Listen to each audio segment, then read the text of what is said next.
Right, makadiko muri yeZimbabwe kumatima nenyika kwese kwamuri zita ndinonzi DJ T1 tiri pano pa Teachkach MTV apo patinobata nyaya dzakasiyana dzinoitika mumatunhu atigere pamwe chete neakatikomberedza dzinotyisa dzinovhundutsa dzinosekesa dzese idzodzo tinodzibata pano. So mukanditarisa panapa muri kuona kuti ndakagara nemhuri yandinayo yatiri kuda kunzwa isisu kuti zviri kufamba sei, chii chanetsa, asi tinoziva kuti isisu sevana veZimbabwe tinefamba tichiti chawira iwewe chawira inini, chawira inini chawira iwewe, saka tinokwanisa kubatsirana semhuri yeZimbabwe. So ndinodaira kuti ndine mhuri iri panapa wane nyaya yavo, but nyaya yavo haisi nyaya inonakidza, haisi nyaya inofadza, inyaya inosuwisa. Asi kana tichinge tainzwa nyaya iyi, chikumbiro changu ndechekuti ngatichibudei nesolution kuti togadzira sei dambudziko irori. So regai ndiwane mukana wekuwachingamidza then tobva tapinda munyaya yedu zvizere.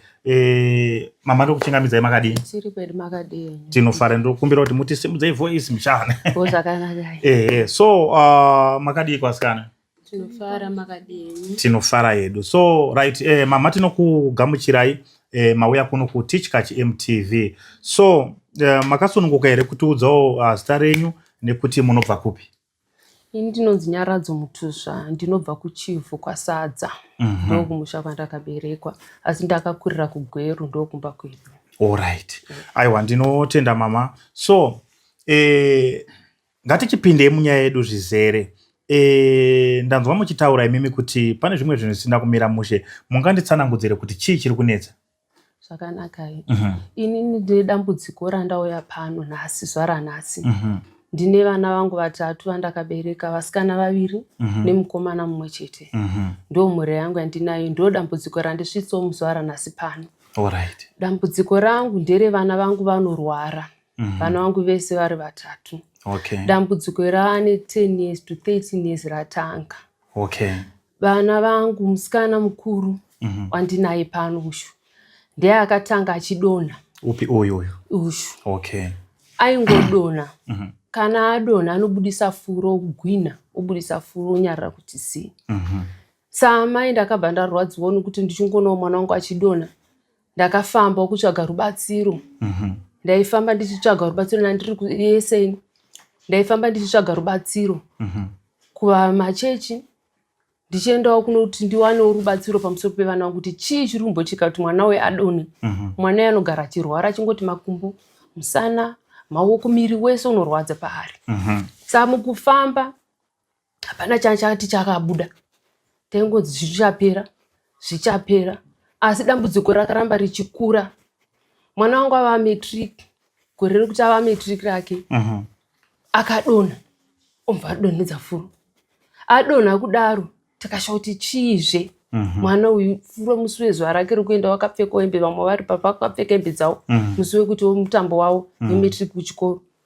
Paakadonha, takabva tamhanya kutsvaga rubatsiro. Ndakaitsvaga rubatsiro ndiri kuSouth, ndakafamba mukaElicha mese. Ndakafamba nzvimbo dzakawanda kuCape Town ndichitsvaga rubatsiro. Alright. Ndasvika ipapo, mwana adonha, tipani kwatakaenda kunotsvaga rubatsiro. Zvikanzi pane mweya uripo. Mune mweya wengozi. Asi zvapane mweya wengozi haisi kutaura. Asi ndo zvaitika apa kuti mwana adonha. Zvakadaro muprofita uya akanamatira mwana akati indada kuti zvinhu zviita sei, mhepo ibve pamwana. Kana yabva imusiye. Ndikati aiwa ngazviitwe sekudaro. Ndizvozvo. Zvazvaitwa kudaro. Asi pazvakaitwa muprofita akabva ati mwana mhepo yakataura kuti ndichadzoka kune mumwe wacho mudiki wacho ushu. Saka patime yakataura kuti hakuna zvakadaro, unodzoka sei? Saka zvadaro uyo mudiki uyu nekufamba kwenguva mudiki akabva tanga futi kudonha sezvaita sisi zvinoita uyu. Saka kuzvinezvi vanga kudonhana navese. Uyu akadonha, uyu odonha. Asi richakazonyanya rimwe zuva uyu akadonha ari kuchikoro. Bva ndafonerawo kuchikoro kunzi mwana adonha. Bva ndasvika kuchikoro kubva ndamutora. Patakamutora akabva azomuka hachazivi kuti ndiani, akutorasika njere. Arasika njere kudaro. Ndopara chakafamba nana baba vacho. Nekuti pesa apa ndaingofamba ndiri ndega samai baba vacho tikati tivaudze. Baba vacho tikaudzwa kuti ndozviri kuitika panongoti ende iwewe. Saka uyu paakazodonha akurasika njere. Takafamba semhuri. Ndandina bamunini vacho. Ndana bamunini vacho tuku Cape Town koko. Namai nini. Takabva tafamba semhuri titsvage rubatsiro. Ndizvozvo. Tafamba kudaro takasvika pane mumwe muprofita. Watakasvikira ipapo. Muprofita asvika paya akati, nyaya iri panapa ndoda kuti itaure yega pamwana. Zvechokwadi mwana muprofita akanamatira mwana. Mwana ubva kutaura kuti inini ndakaurayiwa mumusha menyu ndikatorwa mudziyo yangu ndakatorwa imba. Saka tabvunza kuti imba? Zvikanzi pane imba yangu yakatorwa mumusha umu. Saka imba yangu ndiri kuida. Asi ndakapuwa mukadzi mumusha umu kuti nyaya yangu ivhariwe. Ndakatsipikwa ndapuwa mukadzi. Saka ko zvino zvandichade zvekutsipikwa. Ndakuda imba yangu. Paakataura izvozvo mwana uyu achitaura. Baba vacho vakavhunzwa. Aitaura izvozvo ndeuyu here kana ndeuyu? Ndeuyu mudiki. Alright. Nekuti ndanga kurasika njere. Ndopaakataura mwana akabuda achitaura chirudzi chekuMozambique chiya. Uyu hachizivi. Saka nyaya yakataura uyu vana baba vacho vanga varipo nana bamunini. Zvikanzi chibvunzai kumusha kuvakuru kuti nyaya iyi yengozi iyi havaizive here mumusha. Baba vacho vakafona vakabvunza baba vavo. Mubva vanzi nababa vavo vakapindura vakanzi nasekuru. Vatezvara vangu vakati ngozi irimo mumusha. Asi yakaitwa naanonzi baba vavo vanonzi Hamurembo. Ndo vakaita ngozi. Okay. Tiri papo vabvuma kuti ngozi irimo mumusha. Vana baba vacho zvikanzi mabvuma akakuti ngozi irimo mumusha. Baba vacho mubva vabvuma akati zvechokwadi vanzi ngozi irimo chi? Irimo mumusha. Saka pavakabvuma kuti ngozi irimo mumusha, baba vacho vakataura zvechokwadi isu tichikura pamba paitika maminimini, paitika mashura. Painzi kwakufamba pamusoro pemba. Zvinhu zvaifamba. Nenyaya yekuti kana isu vana baba vavo aiti vaifamba chekutenzwa vanga vari vadiki vatenzwa paifamba. Nekuonawo futi akataura mubaba vevana vakataura kuti nyangwe nekufamba nenguva yacho baba vedu imba vakaiwana nekuwana kumakoti. Ndozvavakataura kuti imba takaiwana nekuenda kukoti. Okay. Saka pavaitaura nyaya yekuenda kukoti vaitaura kuti vakatenga imba vaiva vanhu 3. But pahu3 hwavo ivo ndo vakazowana imba iyi vakati ndakaiwana nelaki. Ndozvakataurika ipapo. Saka tabvuma zvese ipapo. Tiri tega semhuri nana bamunini nemwana. Saka ngozi iya yakataura ikati kana mabvuma zvamuri kuita izvi. Ndinoda kuti muisewo inonzi chi mari kuratidza kuti mabvuma kuti musha menyu mune ngozi. Ndikwanise kudzora mari zviripo pamwana wenyu.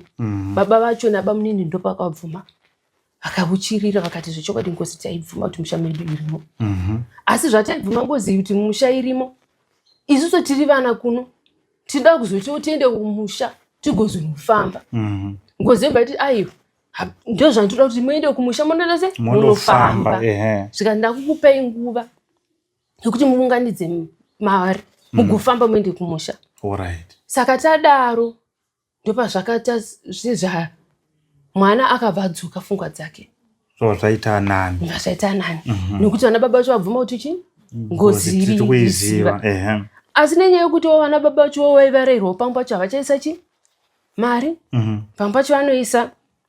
Asi ngozi vakaiziva. Nekufamba nekurwara kwakaita mwana havana kuti pesa pangu tisina zivi kuti chii. Asi nekufamba ndopakazoita kuti musha mune ngozi. Tadaro ndopakazoti takuunganidza mari iya. Isu tiri munzira yekuti tafamba. Ndopakazouya atezvara vangu akazouya kuSouth Africa. Vakauya kuSouth Africa gore rakapera. Vauya kuSouth Africa isusu tandine urongo kuti toda kuzouya kuno kuti gore rakapera imomo muna December 2025. Taiti 2025 ndo pataisumuka. December. Vatezvara vakazouya muna September. Vasvika vakasvika mwana wefuti zvakambata. Musikana iye. Kasikana kadika kakadiki. Vasvika zvakambata. Vana baba vacho vakabva vagara pasi vari vakomana vatatu pane tu vana bamunini nababa. Mbva vagara pasi vakati baba vauya vari pano mwana akada isu ari kurwara. Saka toita sei takuronga ngatichifambani. Vana baba zvindobva vataura. Vatsvaga muprofita wekuenda. Kuti ngatifambe titsvage vatawana kwatakati toenda kunofamba. Kune imwe chechi inonzi yeGlim. Ndoko vataitisa sei? Pamaenda ikoko. Baba vabvaudza baba vakasoma baba takuda kufamba. Mwana achirwara. Sezvo matosvika pano ndi munhu mukuru. Kuzoita patinouya ikoko tozofamba. Vana baba vacho ndobva taenda kumuprofita uya. Takasvika ikoko muprofita. Akasvika akati, inini chandoda kuti munhu ataure zvinhu zvake ega. Hapana chandinokwanisa kuita. Ngaitaure yega, handisi kuzokudzai. Ndoda kuti ironde yega. Mwana akanamatirwa. Mhepo yobva yauya. Mhepo yauya. Yobva yataura kuti ini ndakaurayiwa mumusha. Shamwari yangu basekuru wangu aripo. Baba tezvara wangu. Zvikanzi yaiva shamwari yangu taitamba tese. Zvekuma 79. Mwana uyu achitaura uyu mudiki. Mwana uyu ndowa 2011. Mwana akatanga kutaura. Vataitaura zvekuma 79. 79. Saka taura zvekuma 79 paya. Nekuma 83. Kuti imba yakatengwa kuma 83. Saka yataura kuti imba yakatengwa kuma 83. Zvimwe zvese madhetsi vaipindirana. Naatezvara. Vachipindirana mazuva kuti zvechokwadi ndakatenga imba mazuva yayo. Uyu akati nini pawakatenga imba iyi ndo mazuva angu andaita sei? Andakafa. Nematambudziko ari kuitawo mumusha vachibvunzwa vachitaura. Pawakatenga imba iyoenzi vaine vana vaviri. Vasikana vanga varipo. But pawaine shamwari yavo vachionana akavasiya nevana 2 vasikana. Uyu ombva azoenda kunyika kwake kuMozambique. Ombva adzoka. Paakadzoka kasvika kwana baba vevana ava. Ndovanga vaberekwa varipo. Saka shamwari inoti pandakasvika ndakaona wane mwana umwe mukomana. Vava vangani? Vava vaviri pane yeyu nomumwe wacho. Ndobva vafara vakati pandawane vana ava varipo. Mhuri yako yakura. Saka inini ndine imba yandatenga iriko shamwari yangu. Handi ndinokuratidza imba iyi pairi. Ndokutorana ndokunosvika pamba paya. Ndobva varatidzana pamba paya. Nokuwirirana kwavo paushamwari hwavo. Uyu akabva atora matitle deeds emba yake. Ndobva apa shamwari kuti chindichengetera. Kupa vatezvara wenyu manje. Kupa vatezvara vangu matitle deeds aya. Alright. Hati magara nawo. Vatezvara vangu agara nematitle deeds. Ndokuramba vachitamba vese ushamwari bhoza vatezvara vangu vaita zvekuweredha. Ngozi iyo inotiwo ita zvekunama. Vagara vese kudaro. Ndopavakatanga vashamwari yanga yakupota ichitiwo iye kutaura kwakanoti ndaimbogara pambapa. Asi vanhu vanga vasina vamwe vemuraini vaizviziva kuti muridzi wemba ndeushu kureva shamwari yacho izvi. Saka vachigara ipapo vanoti mukadzi wavo akazoita zvekuda shamwari yemurume. Mukadzi watezvara amwene vangu vakazoda murume shamwari. Ndiyo mhepo yepaitaura kuti akazonga akuita se akundinyenga. Ini murume obva aramba. Akati uri mukadzi weshamwari wangu handingakwanisi kudanana naye. Saka pavakadaro uyu akabva amhanya kunodza murume wacho kuti shamwari yako yanga ichindinyenga. Saka vakabva vatanga kuita sevakukakavadzana. Uyu obva azodza shamwari kuti aiwa mukadzi wako ndiyazvaita. Asi pakudaro pakutaudzana ikoko ushamwari hwavo havana kuhusiya vakaramba vachitamba vese. Uyu shamwari uyu vatezvara vangu vakazoti mumwe musi chiuya kumba kwangu uya tikuda kubika chikafu tidye pamwe chete seshamwari. Zvatakaita zvakapfuura zvina basa. Ndobva vasvika kumba kwake ndobva vabika chikafu. Iye anoti akabikirwa chikafu rice. Mvapuwa netii. Saka pakumwa tii kwaakaita ndopakatanga kunzwa kurwara mudumbu. Tiya achakwanisa. Saka akurwara daro ndopakazobuda panze kwandakafira pafranda. Saka zviri kutaura kuti watezvara ngozi iri kubuda ichiti ndo wakauraya shamwari. Ndo wakauraya shamwari vakatora imba yangu. Saka iwo watezvara wachinzwa ngozi ichibuda wari kuwirirana nazvo here? Atezvara zvimwe zvacho vari kuramba kuti handimuzivi. Asi imba pamazuva ekutenga vari kuwirirana. Vari kuwirirana kuti zvechokwadi imba takatenga zvichidaro. Asi pakuzofa apa ndipo vari kuramba kuti ainini. Ipapa ndini. So mabva ipapapo ngozi yataura saizvozvo makazoita sei futi pamberi pacho? Tadaro tabva ikoko kufamba kwatakaita uko tadzoka kumusha, tadzoka kumba kwedu. Tasvika kumba ati zvarangu akafonera hama dzavo. Vafonera hama dzavo pana bamunini vari kuJoburg uko. Ndo vakaudza mbva vakutifona achifondera murume wangu. Vafondera murume wangu ndo pakatanga kutukwa. Zvikanzi zvinhu zvemukadzi wako zvemusha mavo ikoko zvekwaMutusva ndozviri kupengesa vana ava kuti vaite zvavari kuita izvi. Vana ava vanatauri zita rasekuru achidedza zita rekuti Square. Zvinhu zvarongwa namai vacho kuti vaite izvozvo anonzi maminini anga achiita vana ava vachidedza mukoma wangu nezita. Saka iwe Godiwe, mukadzi wako usatongwe nemukadzi. Usabvume kutongwa nemukadzi. Obva wamumisa kufamba asaenda kuzvimachechi zvake izvozvo. Mishonga yawo nekuti vari kufamba achienda kumachechi. Saka zvadaro ini ndakavhunza murume wangu ndikati ndo zvava zvikanzi ndinoda kuti ndiita sei. Ndakumbira uregero kuna baba kuti zvingopera. Ndikati aiwa ina ndidaro. Ndakabva ndafonerawo baba kumba kwedu. Vandoudza hanzvadzi yangu kuti baba kuno kuti afamba sezvo aiziva kuti vana vari kurwara. Tafamba asi ndabatwa inini. Ndapumwa zvikanzi ndiwe ndezvemusha menyu. Ndo zvatikonzera kuti chi vana varwara. Ndo zvamba hanzvadzi yangu bva ati kana zvakadaro isi toda kuzouya tifambe pamwe chete semhuri tione kuti zviri kubvepi. Kana iri ngozi yemusha mangu ini toona kuti toita sei yogadziriswa sei. Kana iri ngozi yemusha mangu toona kuti vazukuru vangu vasunungurwa. Ndo zvandiri kungoda kuti zviitike nokuti ngozi iyi inotaura kumwana wangu musikana mukuru kuti ndakamupuwa ari kadiki karusvava, ndakamugamuchidzwa iye ari kadiki. Saka ngozi yakadeketerwa pazita remwana uyu. Ndo zvakaitika ipapo.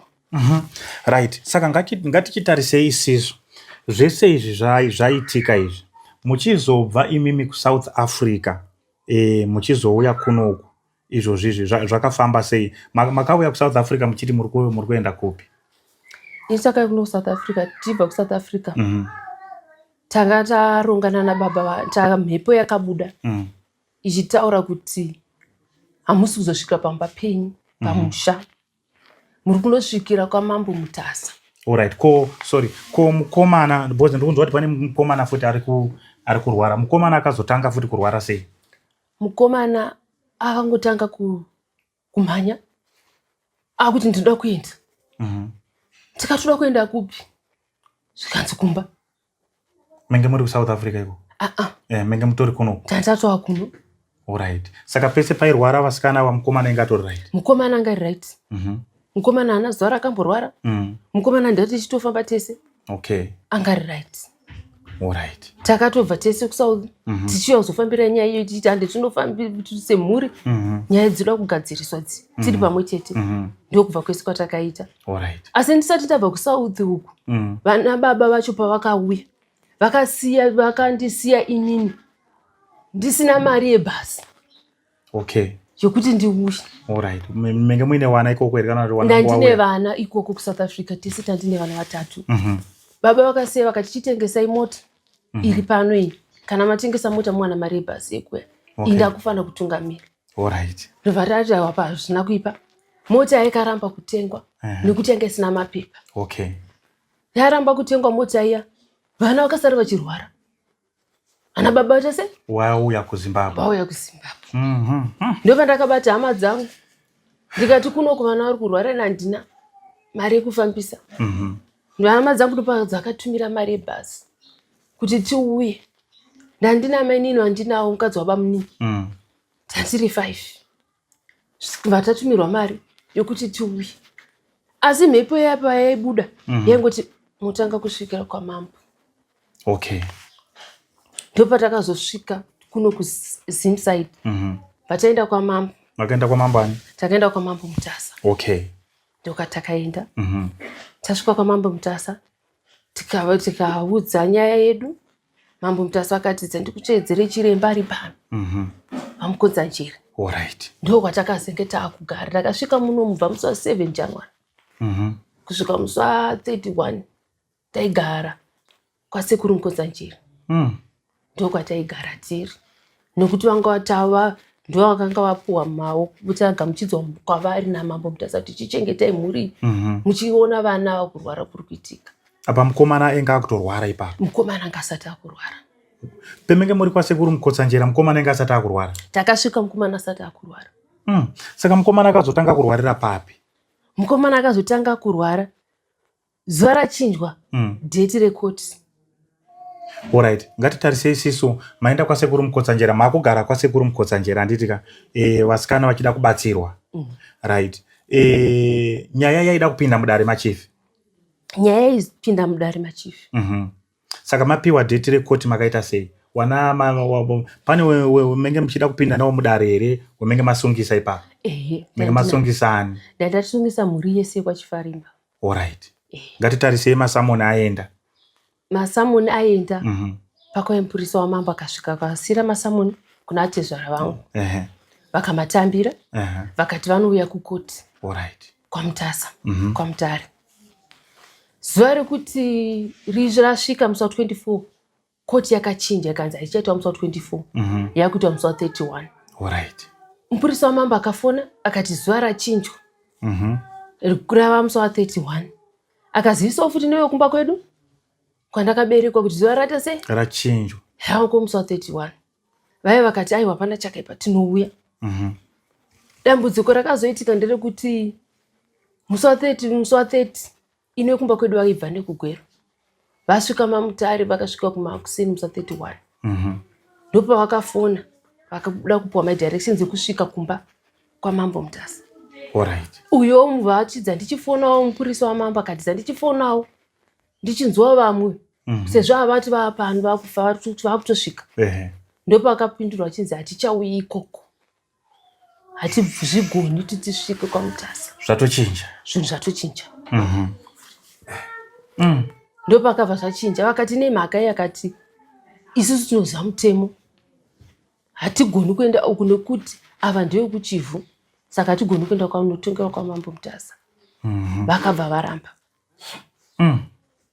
Right. Saka pawakaramba imimi matanho api amakatora apa wana vari kurwara makatora matanho api? Isusu takadzokerazve nekuti tatina chiremba tinaye. Sekuru Mukotsanjera. Sekuru Mukotsanjera vakabva vati taenda tikasvika pataya kwamambo Mutasa. Mambo Mutasa vakapirwa nyaya yekuti vanhu havasi kuuya. Vanga vagara vapirwa nyaya. Mambo Mutasa vakati aiwa chipindai Matare segara vana baba vauya varipo vazvinzwawo kuti chii chiri kuitika kuvana sezvo baba vemukadzi vasvika ngavachinzwawo. Sekuru akapinda Matare nesu semhuri. Vana sekuru mumba wadzo zvakabuda kuSouth Africa zviya nezvakabudawo kuna sekuru Mukotsanjera zvakabva zvafanana. Okay. Sekuru Mukotsanjera mubva nekuti mukomana anga kutorwara vakati mukuona zviri kurwarisa uyu imhepo iyoyo ingozi yabata futi kumukomana futi. Kumukomana. Saka wana wese wa3 wakubudirwa nengozi. Vese vari 3 ndochinjana. Vese vari 3. Pakashata. Saka imimi zvadaro so makaita semadzoka mabva kwasekuru Mukotsanjera muchipinda mumusha makasvika muchitambirwa sei? Makambowataurira here kuti wana baba ngatifambe tigadzirise zviri kunetsa mumusha wana vari kubudirwa nengozi? Takasvika mumusha tine mupurisa wamambo achiva kuzotura nyaya iyi kwavari kuti ndatumwa namambo. Paakavaudza akati ivo vakabva vati ndozvataida kuti vana vadzoke kwatiri isu kwete kuti titongerwe tiri uko kwenyu nokuti tisati tongwe ikoko. Alright. Vana vanga vauye pano. Saka zvamauya navo imimi isusu nditakuita zvatione tofamba sei nevana. Ndozvavakasvika vachitigamuchira nemashoka iyayo. Right. Saka so wadaro wana wari kurwara umwe wachona ari kutoita ngefanira kurasika futi njere. Ari kutorasika njere. Right. Makafamba here nawo semhuri muchida kuona kuti pamwe zvingagadzirisike? Vakafambiwa semhuri nezuro. Right. Kwafambwa semhuri kudaro. Aiwa musacheme. Sofamba semhuri. Musachema ndokumbira zvishingisei munyatsotsanangure mhuri yeZimbabwe nyatse kunzwa kuti muri kuti kudii. Safamba semhuri kwakasvika zvikanzi mukomana uyu ari kupenga, ari kufa, ari kunenge achiita noisi achiita zvaari kuita. Zvikanzi mukomana akauraya. Anzi mukomana akauraya. Mukomana akauraya nengozi yanayo, akauraya munhu neshamwari dzake. Ndo zvakabuda uku. Alright. Asi kuraya kwaakaita akayachudza amai vacho. Kureva ndini amai vacho. Ndindakauya ndichiudzwa kunzi mwana ati ndauraya. Inini kwaisa amai ndakaenda kunotsvaga mushonga kutsipika ngozi iyi pamwana kuti isazomuka kumwana. Saka mwana uyu yakatsipikwa neni, ndaenda kun'anga ndakaenda kuti nditsipike kuti mwana uyu asamukirwa nengozi. Zvino mushonga uya hauchashanda, ndosaka mwana akupenga. Okay. Mushonga wekutsipika wenda wakuita kuti mwana apenge. Alright. Saka kumuprofita uyu akabva ati ndinoda kuti ngozi iri pamukomana ngaichitsipikwa.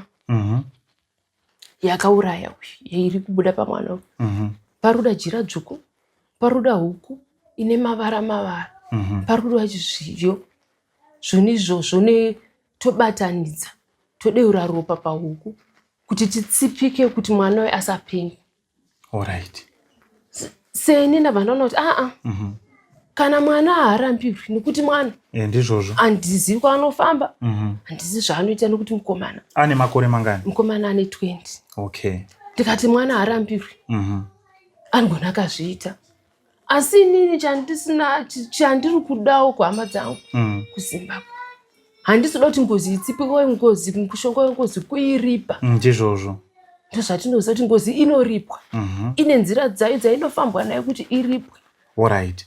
Saka pandikuda kunzwisisa ndepekuti pawakafamba iwo wana tezvara semhuri newana wachida kuti mwana wagadzirise, muprofita achitaura iye kuti mwana uyu akauraya. Imimi munhoroondo yenyu yamatsanangura ndanzwa muchitaura kuti dambudziko iri rane 13 years kumashure uko. Pa 13 years uyu mukomana uyu enga ane makore mangani? Zvikura kuti mukomana anga ari 7 years. Enga ari 7 years. Alright. Mubvunzo wangu wakuti kana iwo wachiti akauraya, hatisi kuzviramba kuti akauraya, ko awa tu awa wakaita sei? Chii chiri kubuda pavari? Chiri kubuda pavari ingozi futi. Ingozi futi. Ingozi futi. Ngozi yacho muprofita akadudzira here kuti ngozi iri kubuda apa iri kubva kupi? Nekuti pamukomana ari kupenga uyu wari kuti akauraya, ko awa wakaita sei? Ava vari kunzi ava zviri apa zviri nani pane zviri pamukomana. Asi izvi zviri kubva kupi izvi? Izvi haana kutaura. Vana vanofanirwa kuzohakiswa vasikana ava kuti tizive kuti varida kuti vahakiswe ibve pamukomana. Izvi ngozi iri pamukomana ihakiswe iende pavasikana. Itaure ipapo. Alright. Saka izvozvizvi matenderera imimi tichitarisa hamusisina rugare, zvinhu hazvichakumirirei zvakanaka. Vana muri kutambudzika, vana muri kutambudzika muinawo. Muchitarisawo imimi effort yamuri kuisa imimi ndo iri kuisawo baba wacho here kuti wana wapone? Haisi. Baba wacho vari kuita sei? Baba wacho havasi kuisa effort. Baba wacho vari kutoti ndiwe une zvese. Ndiwe une zviri kukonzeresa apa. Nekuti iwewe nemwana wako muri kuzivana zvamakaita. Saka baba havasi kuisa effort. Saka nyaya yedu yafamba ndo patasvika izvozvizvi apa pekuti wanhu wakafamba zvikanzi mwana uyu akauraya. Alright. Saka so imimiwo semubereki, semunhu ari kunzwa mwoyo kurwadza nematambudziko ari kuwira wana, tasvika apa ndo patasvika. Imimi menge muchifunga kuita sei? Ini ndachida tobetserwawo kumhuri yeZimbabwe kuti vana ava, nekuti maane ngozi mbiri, ngozi dzevasikana iyi nengozi yemukomana. Ini ndachida rubatsiro ndizive kuti ngozi iri pavana ava toita sei kuti ipere, zviripwe, igadzirwe kuti vana ava vasaramba vachiita matambudziko avari kusangana navo. Uyu musikana mukuru haatobvumidzwi kutonyengwa kuisa mukomana ane 23 years. Haabvumidzwi kuti aite mukomana. Akangoita mukomana chete, chero pafoni, kungonyengwa chete ndana mukomana, anotodonha. Nobva kuti uri mukadzi wangu. Saka upenyu hwekuti vana ava havachakwanisi kufamba, vana havachaendi kuchikoro. Uyu haasi kutoenda kuchikoro, anzwa nekudzokorodza pese panenge pachidzidza vamwe, iye ari pamba. Iro gore rino ratotanga kuenda kuchikoro, haana kuenda kuchikoro, haatozivi kuchikoro. Saka ndiri kutokumbira rubatsiro kumhuri yeZimbabwe kuti ndibatsireiwo vana vangu ava vasunungurwo patambudziko randinaro. Vana vese vatatu vachichinjana kurasika njere. Aiwa, musacheme. Vana vese vakurasika njere. Ndane makore ndichitambura nevana ava. Ndiri kukumbira rubatsiro. Ini ndakuda kutiwo hama dzangu Zimbabwe nyaya ichibuda pachena, varida kuti tiende tunoita zvinofanirwa kuitwa uku kumuprofita. Angofamba muprofita umwe chete, tasvika pano vakutoti takutoita zvaari kuda iye kuti vana ngavachitsipikwe. Ini chikumbiro changu nandichikumbira kuti iye muprofita uyu ataenda nezuro uyu nasekuru Mukotsanjera vasangane tinzwe kuti nyaya iri kufamba sei. Ndopane ndichida kutobvunza ipapo kuti sekuru Mukotsanjera wakati kana muchinge mauya kunoku maenda kumba kwana Tezvara, kana muchinge matadza kuwirirana, pane zvimwe here kana kuti makambowabatawo here muchivaudza kuti sekuru pane nyaya dziya dzamakatigadzirira tauya kunoku asi tatadza kuwirirana nana Tezvara, ndo mamiriro akaita nyaya? Takasvitsa shoko kuti ndo zviri kuno. Ndakabata mukadzi wavo ndo atakataura navo, tikavaudza, vakati sekuru ari kuzvisiva. Kuti ndo zviripo. Tinotenda nekutsanangura kwakanaka. So regai timbonzwe kune musikana. Iwo musikana iwo chimbotitsanangudzirawo iwewe. Pa 23 matane makore mangano? Ane ma 23. 23 years. Pa 23 years semusikana matambudziko auri kusangana nawo nekuda kwedambudziko iri akafanana neapi? Pamusoro mhuri yeZimbabwe, ini zita rangu rekuberekwa ndinonzi Mary Rutendo, ndinobva kwaChifarimba. Nhau yese iyi yakatanga ndine 10 years. Ndopandairwara ndisingazivi kuti chii chikundirwarisa. Ndaingonzwa musoro, musana, miri wese, kana bvudzi rangu raichongondirwadza, miri wangu wese ndaimwa munhu aive ndikakuremerwa pandiri. Ndaisazivi kuti chii chikuitika. Asi nekufamba kwenguva ndakazoti ndanguva yangu yekugrade 12 kana kune vanoziva kuSouth Africa uri matric, ndopaikazonyanya kutanga kundipisa nhau yacho. Saka pese apa padaikura ndaingwa munhu ari ndonda ndisikazoti chii. Saka nguva yekumatric tunoita mutambo sevana vanenge vapedza chikoro, vakamira maresults ako kuti uzoenda kumberi nechikoro kunana university, college zvakadaro. Saka ipapo ndopandakabva musi wacho ndakatanga kungonzwa nyama dzangu ndaisanzwa zvakanaka. Takasoneserwa dress rematric ranga rakanaka, saka ndopakakonzeresa nhau yacho. Nekuti dress ranga rakayiringiza rakaita semuri muchato. Pandakazotsanangurwa zvakazoitika pandadonha. Saka ipapo ndaingonzwa kuti pane zvikuitika pandiri. Ndaisava nekusununguka kubva patakaenda kunogadziriswa ndichishongedzwa zvakanaka kuti tipfeke, mwoyo wangu waisavepo.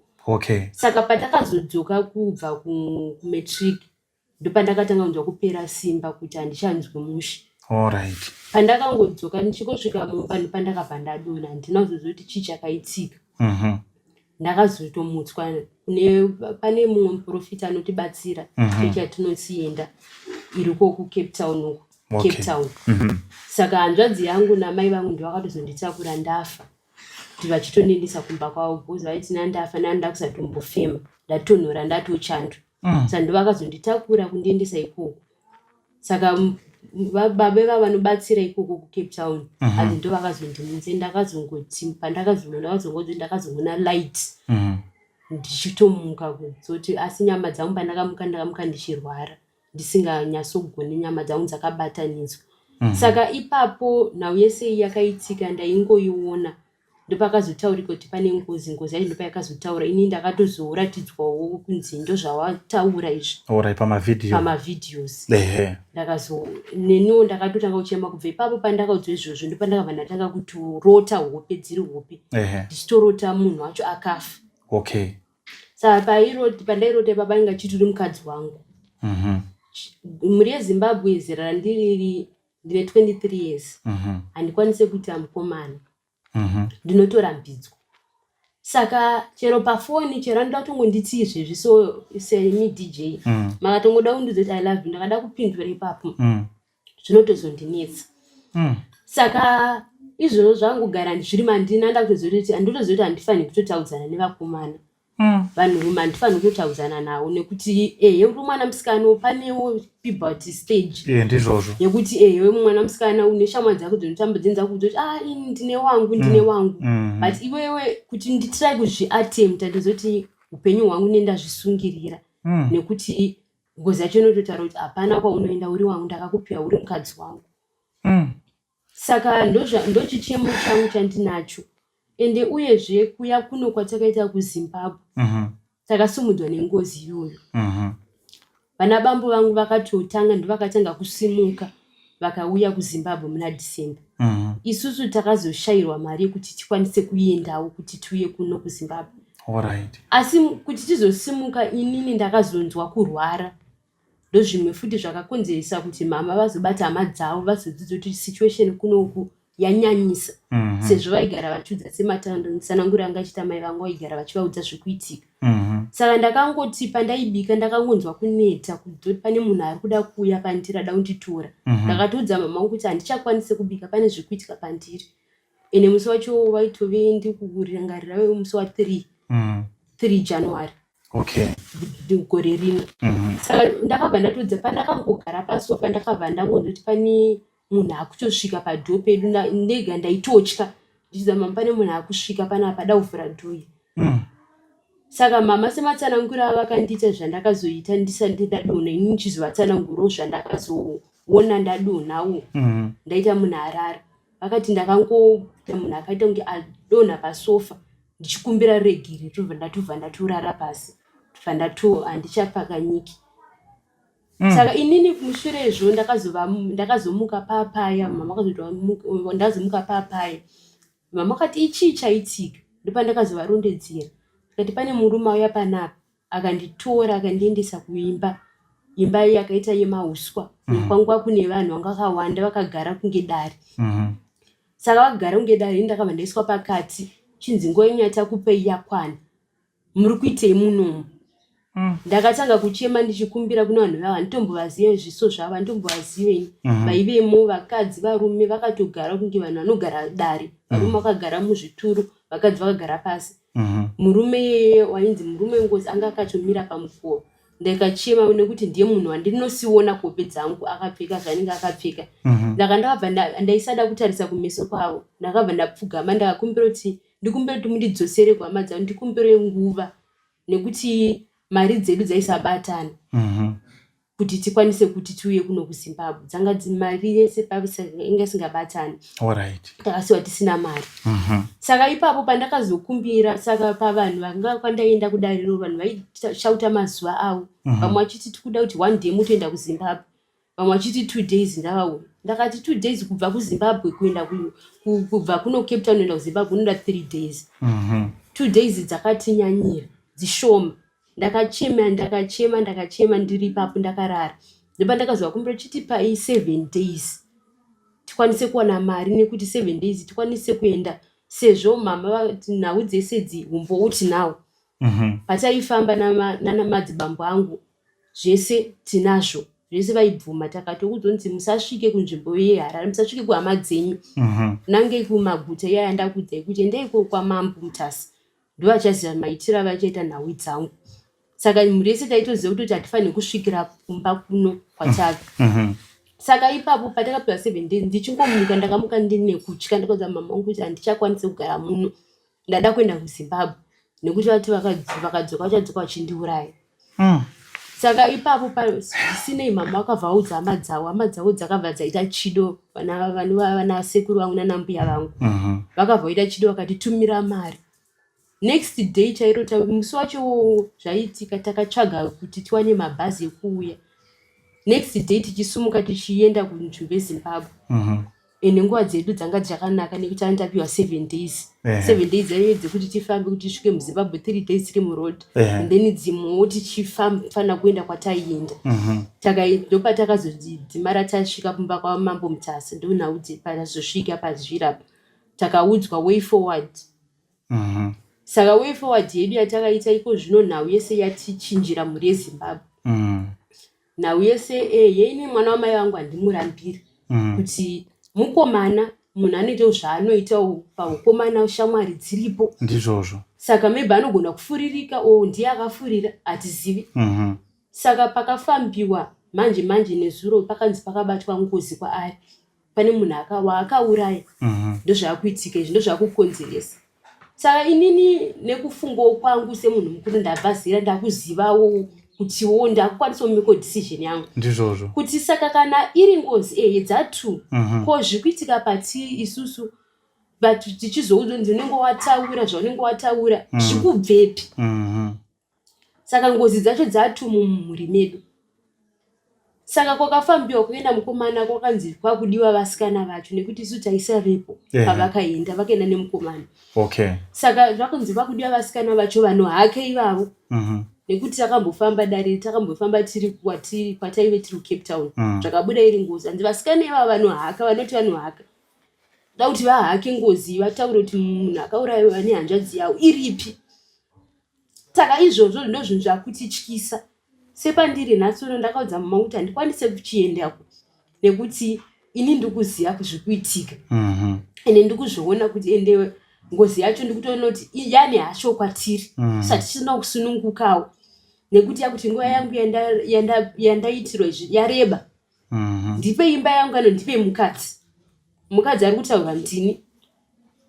Saka inini mhuri yeZimbabwe ndangokumbirisawo kuti hazvo rubatsiro nekuti ichihakanuro aibatiri ende kuwaridza ndizvi kunzi ngozi dzave tu idzi. Kune akaurayiwa nehanzvadzi yangu iri kunzi akauraya. Kune vakaurayiwa vacho ivavo ndavachibudo pachena kuti pane hama yavo yakaurayiwa. Nayo usacheme. Nekuti ngozi kuti itsipikwe nekuti zvakandityisawo nanhasi zvandiri kutya ikunzi ngozi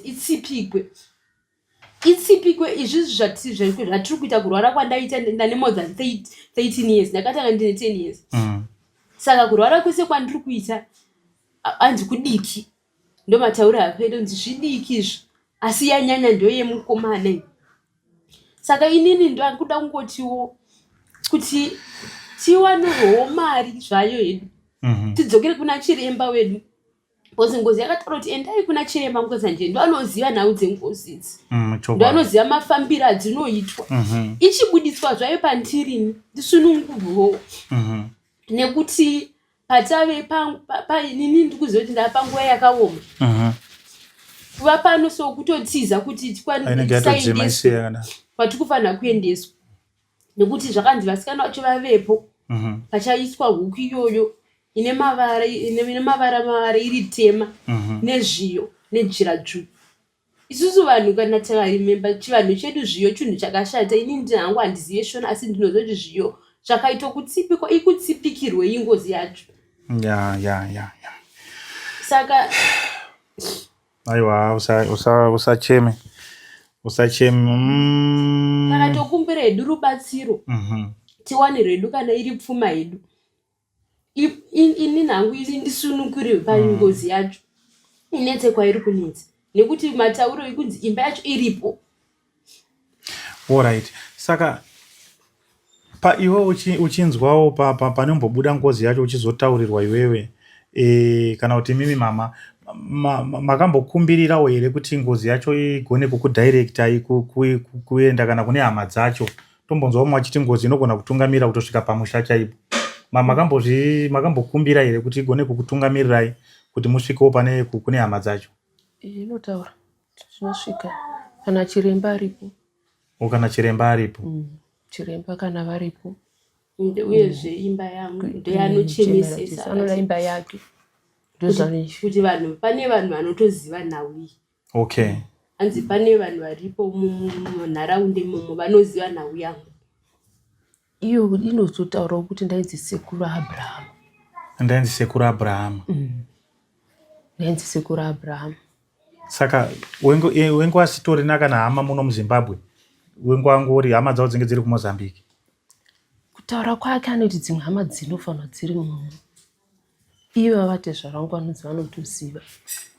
Asi iwo wachitaura wari kuti hama dzacho dziripo, asi shamwari wari kubvuma kuti waitamba wese. Vari kuzviramba. Ya. Right. Ngatitarise isisu manje. Baba wakabva kuSouth Africa, mavengu ari kubasa. Imimi makabva futi kuSouth Africa, maishanda here ikoko? Ndasina chakwanisi kushanda nenyaya yevana. Alright. Saka izvozvi zvimese makuno kuSouth Africa, muchadzokera here kubasa kana kuti zvakamira sei? Zvinezvi hatisati todzokera vana vachirwara. Ndakutombogara kuno. Hakuna here midziyo imenge makasiya ikoko? Iriko midziyo yakatosiya. Hatina tombosiya tavharisa imba iriko. Izvozvo mwedzi watopera. Mari rendi inenge ichidiwa. Rendi iri kutodiwa. Kuti ndibhadhare rendi iri kutodiwa nekuti zvinhu zvichirimo. Midziyo iriko. Saka baba wari kuti chii panhau vari kuti vachadzokera kubasa here kana kuti wakutogarawo futi kuno? Baba vacho urongwa vada kudzokera. Okay. Saka imi munenge makuenda kupi? Makuenda kuna Natezvara here kana kuti makudii? Ndakutoenda kuna Natezvara kumba kwedu. Kwanda kudzokera. Ndakuenda kumba kwedu kwandakaberekwa. Makuenda kumba kwedu kwamakaberekwa. Alright. Saka tinoziva kuti patinenge tichifambira nyaya dzakadai, izvozvizvi muri kuti baba wakabva kubasa, pfuma chayo mari inopera. Apa munenge muchida kuti murambe muchipfuurira mberi nekubatsira vana kuti zvinhu zviite zvakanaka. Saka pamari muri kuita sei izvozvizvi? Mari hapasitorina. Hapasitorina mari. Kutokumbirawo rubatsiro rwekuti dai tine mari ndadzokera kuna chiremba vagadzirise dambudziko iri. Alright. Aiwa, tinotenda. Muri yeZimbabwe ndo nyaya yendenge ndakakubatirai nhasi. Ndo mhuri yandinayo iri panapa wari kuchema pamwe chete nekuungudza. Ndofunga manzwa kuti nhoroondo yacho haina kumira zvakanaka, harisi dambudziko rekuti rinotambirika. Ndofunga manzwa musikana achitsanangurawo kuti ndo dambudziko raari kusangana naro 23 years zvikitoda pamwe dai enge atokana mumba make akatoroorwa, but kudanana nemukomana hazvisi kutobvira, hazvisi kutoita. Tikada kubatawo kune musikana womudiki wacho uyu totonzwa futi zvimwe zvinhu zvakadini zvakawanda zviri kuitika paari. Saka atauya nawo kuti tiwaisewo kwamuri. Zvisaite zvangu ndega nekuti ininiwo ndega zvinogona kundikurira. Mukaona vanhu wakuuya pajekerere kuti mhuri yeZimbabwe muri kwamuri ikoko, zvichida pana chiremba ari kutiona takagara panapa kana kuti anzwa kutaurawo kwaita mhuri iri panapa, wachiti iwo vanogonawo kukwanisa kubatsira dambudziko iri richipera. Icho ndo chaiva chikumbiro chedu kuti toita sei nemhuri iyi. Kana vana chiremba muriko, ngatibatsirei dambudziko iri. Ngozi yacho inoitwa sei? Tisunungure vana ava upenyu hwavo kuti vakwanise kuraramawo sezvinoitawo vana vevamwe. Mukawatarisa wase vana kunzi vangashoreke, but zviwira vanhu zviriko. Zvichida vari kukwanisa kunge vachiripira mhosva dzamadziteteguru avo dzavasingatoziviwo ivo vana pachavo kuti wabereki wedu wakabatei kana kuti chii chakaitika panguva yacho yenguva sitoriko. Asi izvozvizvi ndo wapa dambudziko. Saka chikumbiro chedu semhuri yeZimbabwe tiri kuti sesu ngatibatsireiwo vana avo wosununguka worarama upenyu hwavo. Kana pana anozivawo chiremba, kana pana anokwanisawo kuvabatsira nezvaanobatsira nazvo. Ndofunga muri kunzwa kuti wakatosiya dzimba kuSouth Africa, wakatosiya imba yake iri kuda rendi, kuno wari kuda mari yekuti wange wachifamba kufambirawo dambudziko iroro kuti zvichida pamwe nerimwe zuva zvinogona kupera. Izvozvo vatori nemwana akasungwa maoko ari kutopenga, zvinhu hazvina kumira zvakanaka. Wese vana vavo vari 3 vanongova nevana 3 chete. Saka zvakaoma mhuri yeZimbabwe. Saka right, mashoko enyu ekugumisira mama tisati tabva panapa, zvichida mune mamwe mashoko amuri kufungidzira kuti masiya amuri kuda kuti mhuri yeZimbabwe ikunzwei, ikubatsirei, ndeyekuti kudii? Inini mashoko angu ekupedzisira ndeyekuti ndokumbirawo kubetserwa nenyaya yevana vangu. Nyangwe nemuprofita akatibetserawo kuSouth Africa akati ndinodawo kana kuuyawo kutaurawo dambudziko revana iri. Alright. Variko vanonzi Baba Mugweni ndiwo akatanga kubata basa iri. Variko tizosvikawo pana sekuru varipo vakatibetserawo basa iri. Chokwadi. Ndiri kungochemawo kumhuri yeZimbabwe kuti vana vangu vasunungurwewo dambudziko iri ripere, nekuti mushonga wengozi kuiripa. Chokwadi. Hatina chatinokwanisa kuita, chero tikaivhara sei inongoramba ichingonetsa vana. Saka ndoda kungoti vana vangu vasunungurwewo, vararame upenyu, vaendewo kuzvikoro sezviri kuitawo vamwe vana, vararame upenyu hwakanaka. Ndozvandiri kuchemerawo saamai kuti ndakaberekawo vana ava, asi ko zvinezvi matambudziko chete kugara ndichichema nevana ava. Ndo shuviro yangu iyoyi, zvichauyawo pajekere kuti vanhu vaonewo, vazive zviri kuitika, kuti ndo zviripo. Saka tauyawo kwamuri kuti tibetserekani, muchitiudzawo kuti toita sei kuti nyaya iyi ipere. Vamwe makambosangana nematambudziko akadai. Chokwadi. Akapera. Saka mukatibetserawo toziva kuti tozvifambisa sei kuti nyaya igadzirisike. Chokwadi.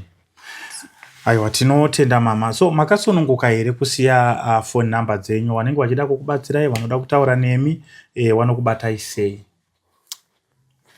Takasunga. Alright, tatarisako namba dzacho tinzwe kuti dzinoti kudii.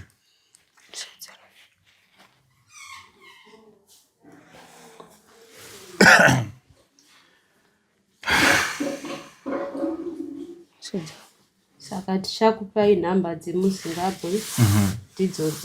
Alright, dai nzira tinzwe.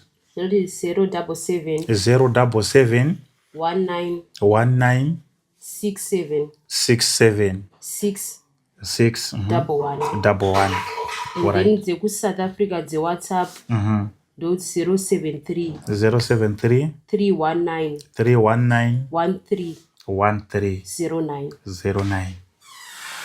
Alright, tinotenda mhuri yeZimbabwe. Ndofunga namba ndidzodzo paskrini ipapo dziripo futi, ndo namba dzavo. Saka vanenge vachida kuvabatsira, ndapota zvangu mhuri yeZimbabwe, ngatibatsirei mhuri iyi. So ticharamba tichiteera tichinzwa kuti taapapi nawo, tichafamba tese kusvika kana Mwari vachinge vatendera, kusvika dambudziko irori rapera. Tichange tichingofambawo navo tichinzwa kuti taapapi, zvamira sei, pane zviri kuchinja here, tichingokupayo update. Nekuda kwekuti kana tichinge tauya nevanhu kudai, vazhinji vanenge vakuzotifonera kuti vanhu vaya vakazodii, zvaapapi, toziva kuti vamwe mwoyo inenge ichirwadza, but chekuitawo pamwe unenge usina, umwe anorwadziwawo aine chekuita. Saka ndo vanhu vatiri kuda. Saka tichange tichingokupai update kuti taapakati zvazodai.